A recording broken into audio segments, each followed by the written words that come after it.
I've never told anyone the full story. I mean, I've mentioned parts of it here and there. Weird night. But I always leave out the part that still keeps me up at night. It happened when I was 18, senior year of high school, just a few months before graduation.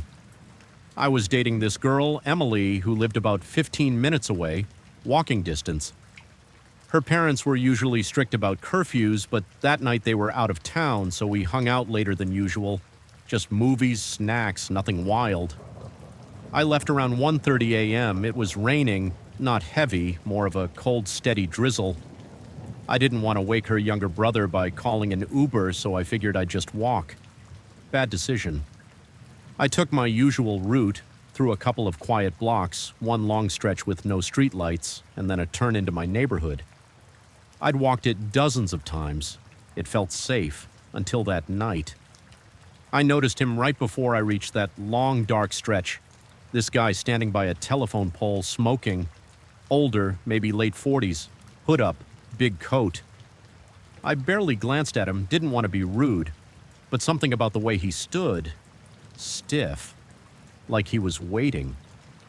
I crossed the street to avoid him, didn't think much of it. But about a minute later I heard footsteps behind me, not close but steady, keeping pace. I glanced over my shoulder. He was behind me now, not running, just walking.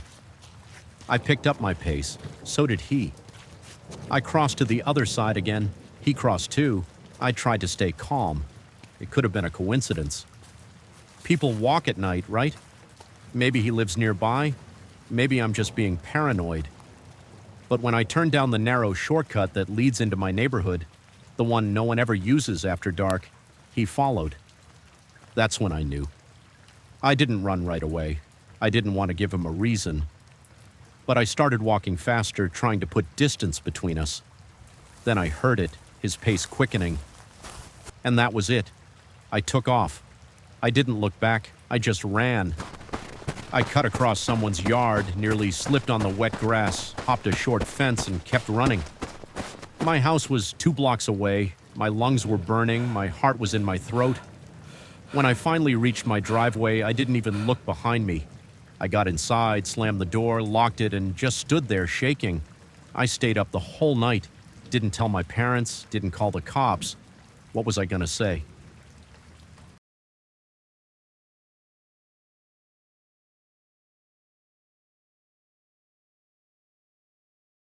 I never thought I'd say this, but I'm scared of going home.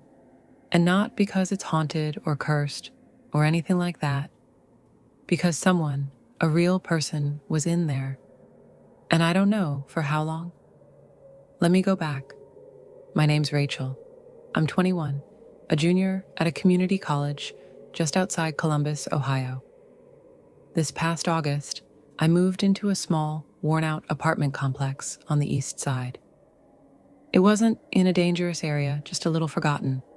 Rent was low, neighbors kept to themselves, and my unit, 3C, was clean, bright, and felt safe.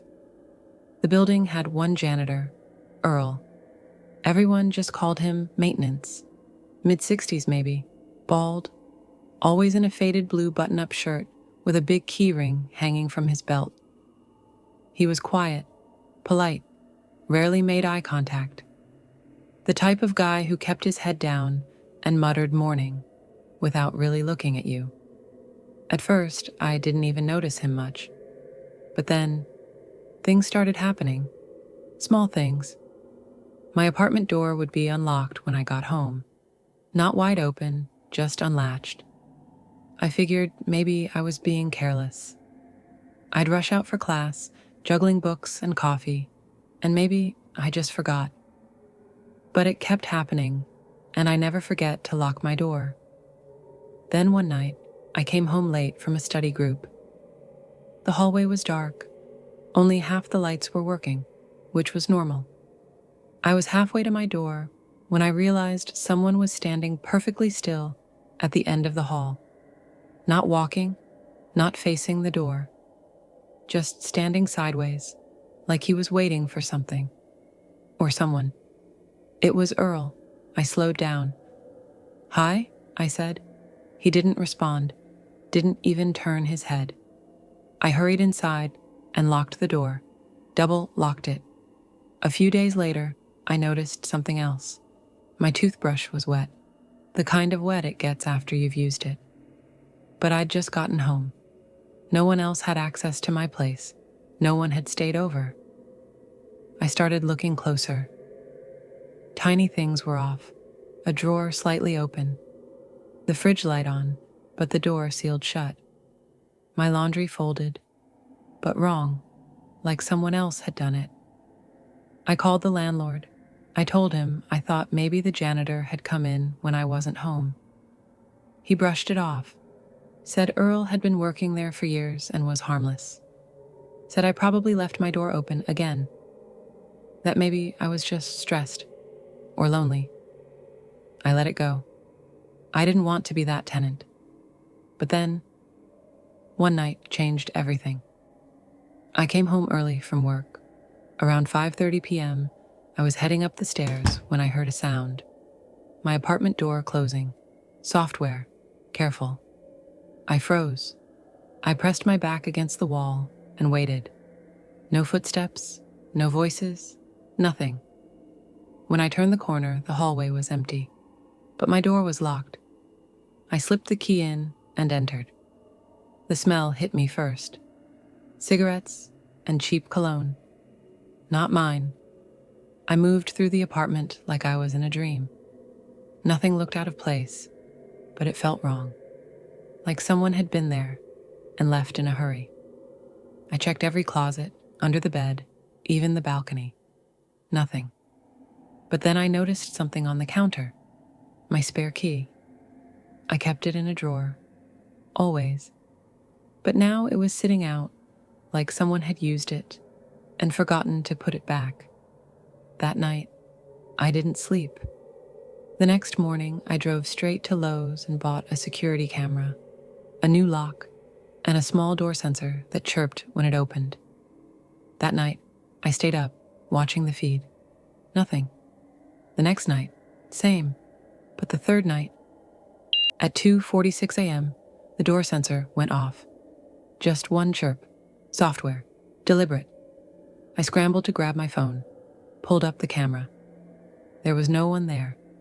But when I crept into the living room, I found it. The door was still locked, but wedged inside the gap between the frame and the floor was a key, a small, worn brass key. I recognized it instantly. It was on Earl's keyring. I'd seen it dangling from his belt a dozen times, and now it was inside my home. That's when it hit me. He had a copy, not the spare, a copy he had made himself. That's how he was getting in, when I was in class, at work, asleep. I packed a bag and left that night. Didn't even wait for sunrise. Slept at a friend's place. The landlord didn't believe me. No one did. Until I emailed them the camera footage. 2 days later, Earl was fired. The police said there wasn't enough proof to charge him with anything. He never stole, never assaulted me. Just entered. Quietly. They told me I was lucky. I don't feel lucky. Because here's the part I haven't told anyone. When I went back to move the rest of my stuff, I found something behind the fridge. A folded piece of notebook paper. On it was a single sentence, written in all caps. You sleep too deep. And beneath it, a blurry Polaroid of me, sleeping